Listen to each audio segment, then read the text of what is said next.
예민수의 경제토크 기업공시연구소 변영인 대표님 오셨는데요. 2차 전지 소재업체들 어떻게 해야 되는지 말씀 나누겠습니다.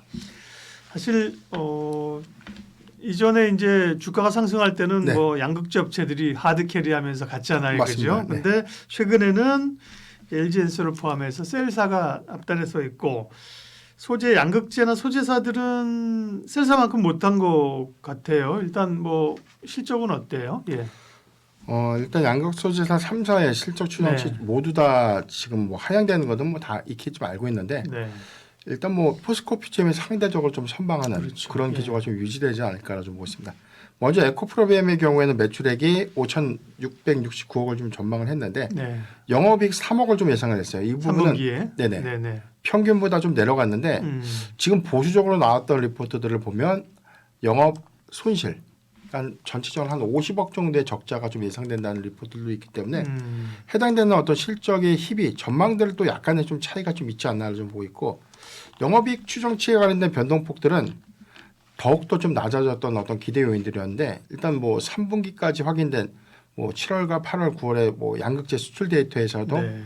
해당되는 어떤 이 전체적인 어떤 수출량도 좀 감소됐고 금액도 좀 내려갔다는 측면들 때문에 전반적인 어떤 이익 추정치가 좀 더 면밀하게 좀 예상되지 못했던 그런 측면들이 있지 않나. 에코프로비엠은 1분기, 2분기에는 그래도 영업이익이 67억, 39억 적긴 네네. 했지만 그죠? 네. 근데 지금은 좀 더 간당간당하는군요, 네, 그죠? 네. 더 내려갔고 그렇군요. 심지어는 적자로 좀 전환될 수 있는 우려도 있군요. 네. 그런 리스크들이 있고 네. 다만 이제 이 판매량 둔화 부분들 뭐 양극재 재고 조정 여파가 상당히 저는 뭐 선반영됐다라고 좀 보고 있고 네. 긍정적인 요인이라고 보면은 ESS 공급량들이 이제 3분기보다 4분기에 좀 확대될 수 있는 ESS양 양극재 공급량들이 같이 연동돼서 좀 올라가 준다면 일부분 좀 이익 상승으로 좀 이어질 수 있는 그런 측면들을 좀 고려를 해봐야 되는데 전체 매출 비중이 한 10%에서 20%채 미만입니다. ESS양 양극재 비중은 네. 그렇다면 이 부분이 뭐 많이 공급된다고 해서 실적의 어떤 수익 지표를 크게 좀 개선시킬 수 있는 그렇군요. 예. 그런 요인들은 아니지만 그래도 수익을 좀 완화시키는 긍정적인 어떤 기류를 좀 이어지지 않을까라고 좀 보고 있고요. 네. 포스코 퓨처엠의 양극재 3사의 경우에는 뭐 가장 기대 요인들 좀 큰데 퓨처엠은 2분기 실적 네. 전망치가 괜찮네요. 예. 맞습니다. 매출액이 1조 3천억 원 그리고 영업이익 285억인데 이 부분도 3억 원대를 좀 넘어갈 것이다라는 의견들 좀 나오고 있고 3억 원, 300억 원? 죄송합니다. 300억. 예. 300억을 좀 넘어갈 수 네. 있다는 전망도 나오고 있고 250억 중반까지 좀 내려갈 수 있다. 이런 실적의 어떤 갭들은 좀 있는데 네. 이게 아무래도 뭐 3분기 수출 데이터의 영향들 때문에 판가에 대한 어떤 차별성을 좀 어떻게 좀 가져갈 것인가. 네. 다만 이제 포스코 퓨처엠의 기대치가 좀 높아진 부분들은 같은 양극재보다는 M86 단결정 양극재 관련된 어떤 공급량이라든가 네. 뭐 음극재 관련된 그러니까 일부의 어떤 제품의 어떤 포트 다각화 부분 때문에 수익 지표라든가 뭐 매출액의 어떤 이 수치 점검들은 좀 달라질 수 있는 요인이 아닌가라고 보고 있습니다. 환율 영향이 좀 있겠어요, 업체들이 수출 업체들은 그죠? 환율이 우리가 워낙 강세로 전보다는 떨어졌기 때문에 그죠? 네. 수출 업체들에게 이제 부담이잖아요. 네. 그 다음에 우리 아픈 손가락 LNF는 네, LNF의 경우에는 매출액이 생각보다 매출액의 추정치가 좀 올라갔습니다. 이게 좀 의외인데 네. 2분기 대비해서 매출 추정치가 좀 더 올라갔다는 부분들이 저는 굉장히 좀 인상적이었고 매출액이 4,564억 원. 에코프로비엠의 5,669억까지 좀 대비를 했을 때 지난 1분기, 2분기와는 거의 뭐 2배 이상에 대한 매출 차이가 나는데 거의 뭐 지금 뭐 한 80%, 70% 이상까지 육박하다는 네. 그런 측면을 고려를 좀 해야 되고 다만 이제 영업 손실이 569억이 좀 예상되는 점. 이 부분은 2분기 대비해서는 적자폭을 좀 대폭 축소할 것이다라는 전망이 좀 나오고 있기 때문에 네. LNF가 최근에 주가 동향들이 좀 더 그나마 좀 더 우호적이었던 부분들이 이런 실적에 대한 개선 기대감 내지는 조금 나아질 수 있다는 어떤 기대인데 조금은 좀 반영되지 않았나. 테슬라 뭐 또 네, 납품한다는 얘기도 있었고 그죠? 네. 네네. 지난번에 뭐 CB였나 BW 발행하는 이런 것들도 뭔가 스토리가 있구나. 네. 뭐 이런 있었고요. 대체적으로 보면 양극재 업체 3사의 그 실적을 추정해 주셨는데 네. 한마디로 얘기하면 별로 아직 안 좋다. 네. 그죠? 낮아졌지만 네네.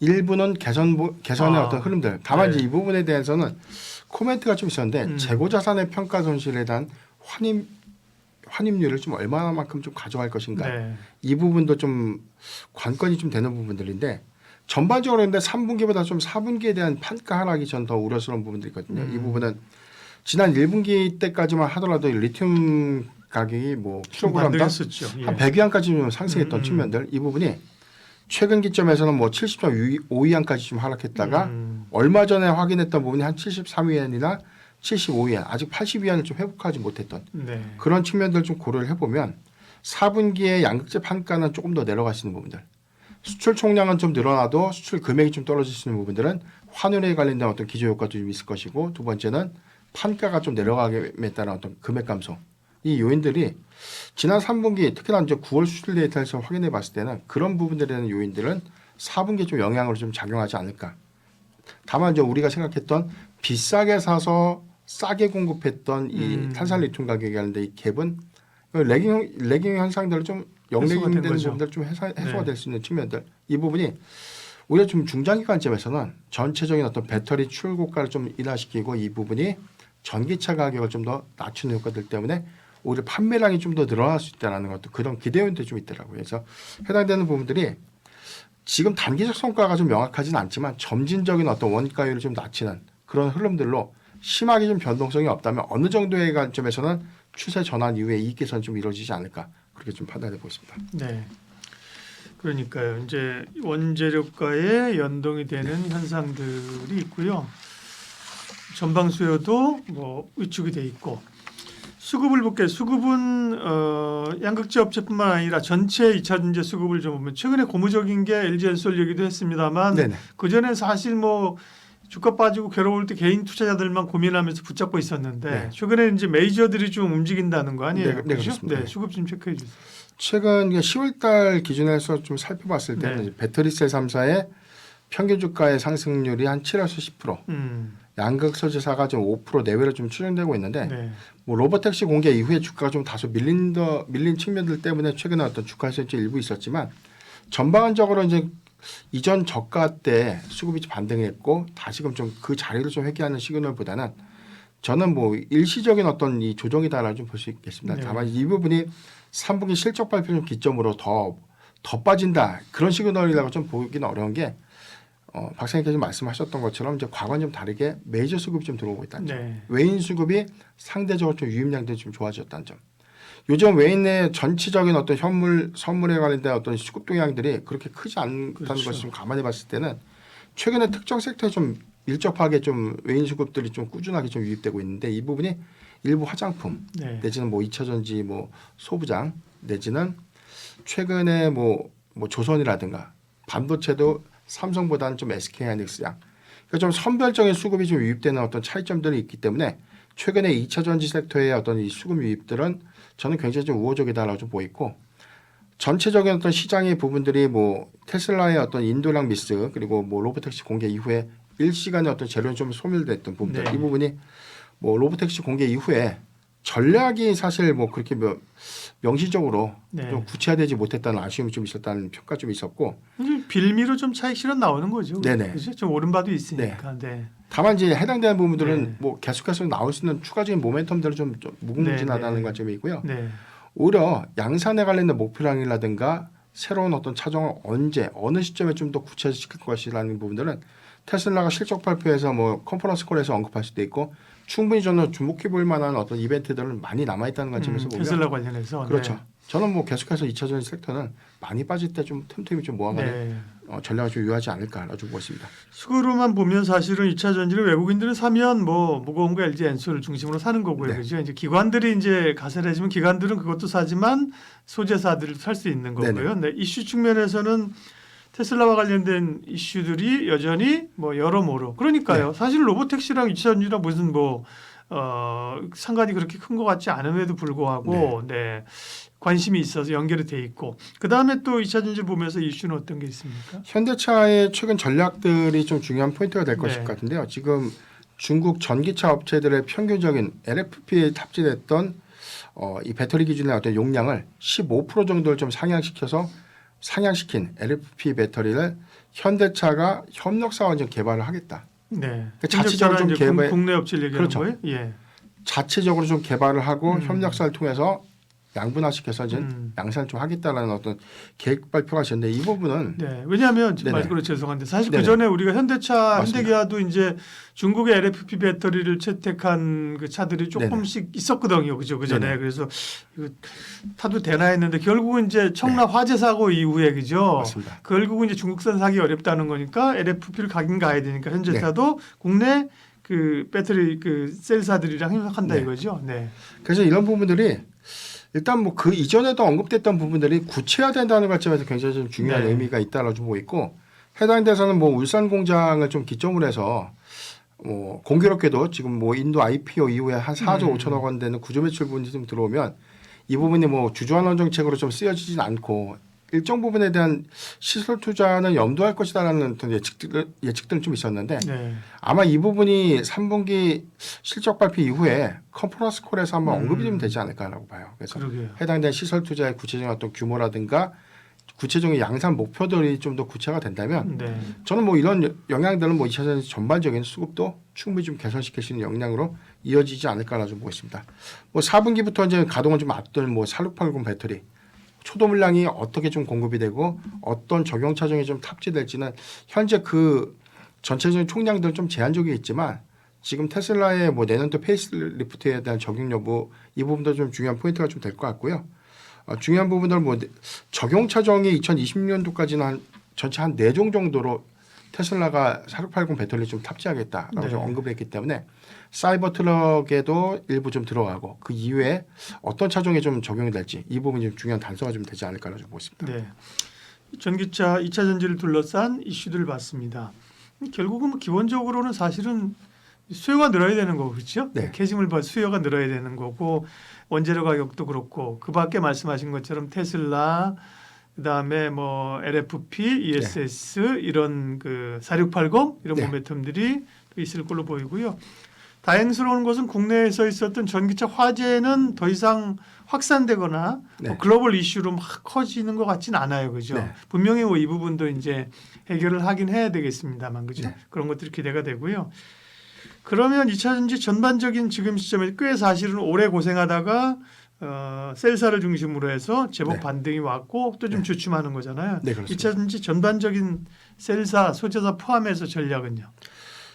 단기적인 어떤 실적 기대 요인들은 조금 내려놓고 사실 뭐 이 차세대 배터리 관련된 모멘텀 단기적인 어떤 모멘텀이 향후에 추세 전환 관점에서 더 큰 어떤 수급 작용을 좀 할 것이다라는 관점을 좀 보고 있기 때문에 선별적으로 좀 접근은 좀 가능하지 않을까. 앞서 말씀드렸던 것처럼 이 셀사의 경우에는 4680 이 원통형 배터리에 관련된 초기 공급량들을 얼마만큼 좀 상향시킬 수 있는 부분들. 네. 물론 전기차 캐즘에 관련된 어떤 실적의 기저 효과들 좀 이어지겠지만 새로운 배터리가 앞으로 얼마만큼에 관련된 폭발성을 좀 가져갈 것인가 이 부분이 중요하고요.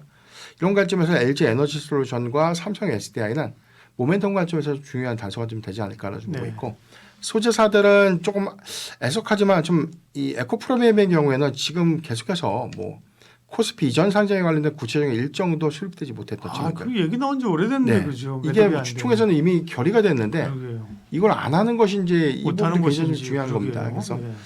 이런 모멘텀들은 사실 그 이전에 LNF의 어떤 단기적인 어떤 수급을 좀 유지시켰던 예. 그런 효과들과 좀 대비해 봤을 때 우리가 주목해봐야 되는 포인트이긴 하고요. 실적적인 측면에서 기대 효과들은 포스코 퓨처엠이 그래도 3분기보다 4분기의 기대치가 좀 더 높다는 관점을 좀 주목해 보면 앞으로 이 양극 소재사의 그동안 대장주가 에코프로비엠인데 당분간은 좀 포스코 퓨처엠이 조금 더 이 수급적인 측면에서 좀 우위를 좀 점하지 않을까. 그렇지만 코스피 이전 상장이라는 중요한 어떤 키워드는 절대 놓치지 않고 에코프로비엠의 경우에도 좀 납부 과대 구간은 전 계속해서 관심을 좀 갖기 좋은 구간이다라고 좀 말씀드렸습니다. 네. 셀사가 있고요. 이제 양극재 업체, 근데 변영인 대표님은 양극 소재사라고 표현하시고 그밖에 업체들은 이제 변 대표님은 부가 소재라고 표현하시잖아요, 네네. 그죠? 그거 말고도 뭐 동박도 있고 전해액도 있고 네네. 뭐 음극재, 뭐 실리콘 음극재, 뭐 네네. 이런 쪽 뭐 장비까지 해서 그죠? 네네. 그 아래 따라 사실은 잘 갈 때는 그런 종목이 더 탄력 있게 갔어요, 그죠? 뭐 SKC도 동박 최근엔 또 유리기판 때문에 올라오긴 네, 하지만 맞습니다. 그렇죠. 그다음에 뭐 엔캠도 잘 갈 때는 엄청 잘 갔죠. 네. 그렇죠. 대주전자재료 뭐 이런 기업 그런 기업들은 어때요? 뭐 장비까지 포함해서 네. 부가 소재 장비 시각은. 일단 뭐 동박의 경우에도 마찬가지로 지금 동박의 가동률은 배터리 셀사와에 대한 가동률보다 더 낮습니다. 지금 SK 넥실리스가 말레이시아 공장 기준에서는 올해 2분기부터 이제 가동을 좀 앞뒀는데 네. 전반적인 초기 가동률은 25%대, 보수율 한 40%대 미만일 겁니다. 그럼 결국은 전방수가 이제 안 그렇죠. 따라서 그런 거죠. 예. 그래서 최근에 어떤 주가는 계속해서 좀 빠져야 되는 것이 맞는데 유리기판이라는 반도체 이 소재에 관련된 어떤 사업과 부분 이 부분이 2차 전지보다는 반도체 사업에 관련된 이슈가 좀 부각되면서 수급을 좀 가져간 형국이기 때문에 좀 차이가 있고요. 전액 같은 경우에는 사실 IRA 세액 공제 관련된 기대감들 반영했던 뭐 엔캠의 경우에는 그 효과가 사실상 좀 많이 쇠퇴되는 느낌이 좀 있어요. 왜냐하면 예. 전고체 배터리라는 키워드라는 것은 액체 전해질은 사실 앞으로는 좀 쓸모가 없게 되는 셈이죠. 고체 전해질로서의 대한 기술 고도를 좀 이루지 못한다면 점진적인 어떤 시장의 어떤 관심도는 많이 좀 떨어질 것이다라는 관점. 이 부분이고 저는 부가 소재사들 중에서는 가장 좀 탑픽을 좀 보고 있는 종목이 대주 전자재료입니다. 네. 오늘 한 10%대 좀 하락하면서 네, 좀 오히려 빠졌네요. 많이 좀 하락을 했지만 리포트 효과가 좀 있었어요. 일부 어떤 내용들이었냐면 이 실리콘 음극재에 관련된 프로젝트가 오히려 조금 늦춰질 수 있다라는 부정적인 어떤 리포트가 있었는데 사실 그 부분은 너무 과대 해석을 한 것이 아닌가라고 좀 보고 있어요. 왜냐하면 대주전자재료의 전체 캐파를 보면 올해 2023년도 초기 캐파를 보면 한 톤당 한 3,500톤 정도에 좀 불과했던 이 부분이 연말로 갈수록 한 5,000에서 많게는 7,500톤까지 좀 확장하는 규모였고요. 내년도 증설 투자 효과가 좀 나타나지는 부분이 15,000톤 캐파로 좀 상향시키는 부분인데 지금은 아직 두 종뿐이 적용이 안 됐죠. 포르쉐의 타이칸과 이트론의 아우디 이트론이죠. 네. 아우디의 이트론 차량 이렇게 이제 두 개 차종에 좀 적용이 됐다가 이 부분이 4분기를 기점으로 하면 EV3에 일부 좀 들어가고 내년도에 적용 차종이 6종에서 한 많게는 한 9종까지 확장되는 그런 측면을 고려해봤을 때는 단기적 성과에 너무 이 부분에 대한 밸류에이션을 주는 것이 좀 과연 합당한가라는 생각이 좀 들었고 오히려 캐파가 증설 투자 효과가 좀 맞물리면서 확장되는 구간을 좀 감안했을 때는 저는 충분히 대주전자 재료의 경우는 주가가 좀 오른 것이 없다라고 보고 싶기 때문에 충분히 저는 뭐 이 낙폭 과대 구간 좀 모아갈 수 있는 전략이 되지 않을까 좀 보고 있습니다. 2차 전지 수급 동향과 종합적인 투자 전략 기업공시연구소 변영인 대표님 함께했습니다. 고맙습니다.